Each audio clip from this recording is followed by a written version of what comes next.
ಹಾಗಲಕಾಯಿ ಕಹಿ ಅಂತ ಯಾವತ್ತೂ ಕೂಗು ಮುರಿಯಬೇಡಿ. ಈ ಕಹಿ ಹಾಗಲಕಾಯಿಯ ಚಮತ್ಕಾರ ಕೇಳಿದ್ರೆ ನೀವೇ ಫಿದಾ ಆಗ್ತೀರಾ. ಹಾಗಲಕಾಯಿ ಕೂದಲಿನ ಆರೋಗ್ಯಕ್ಕೆ ರಾಮಬಾಣ ಗೊತ್ತಾ?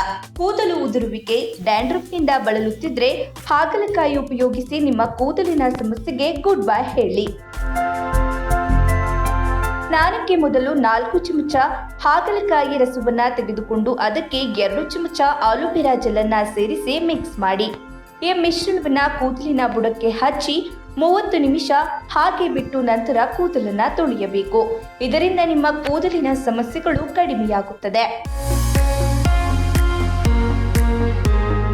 ಈ ರೀತಿಯಾಗಿ ವಾರಕ್ಕೆ 1 ಸಲ ಮಾಡ್ತಾ ಬಂದ್ರೆ ಡ್ಯಾಂಡ್ರಫ್ ಸಮಸ್ಯೆಯು ಕಡಿಮೆಯಾಗಿ ಕೂದಲಿನ ಬೆಳವಣಿಗೆಯು ಹೆಚ್ಚುವುದು. ಆದರೆ ತಲೆ ಕೂದಲು ತೊಳೆಯಬೇಕಾದ್ರೆ ಉಗುರು ಬೆಚ್ಚಗಿನ ನೀರು ಹಾಗೂ ಕೆಮಿಕಲ್ ಅಲ್ಲದ ಶಾಂಪೂಗಳನ್ನು ಬಳಸುವುದು ಒಳ್ಳೆಯದು. ವಿಟಮಿನ್, ಕಬ್ಬಿಣಾಂಶ ಹೇರಳವಾಗಿದೆ. ಹಾಗಲಕಾಯಿಯಲ್ಲಿ ವಿಟಮಿನ್ ಎ, ವಿಟಮಿನ್ ಸಿ ಹಾಗೂ ಕಬ್ಬಿಣಾಂಶಗಳು ಹೇರಳವಾಗಿವೆ. ಇದು ಚರ್ಮದ ರಕ್ಷಣೆಗೆ ಹಾಗೂ ಡಯಾಬಿಟಿಸ್ ಕಾಯಿಲೆಯ ನಿಯಂತ್ರಣಕ್ಕೂ ಸಹಾಯ ಮಾಡುತ್ತದೆ. ಇದು ಆಂಟಿ ಆಕ್ಸಿಡೆಂಟ್ ಆಗಿಯೂ ಸಹಕಾರಿಯಾಗಿದೆ.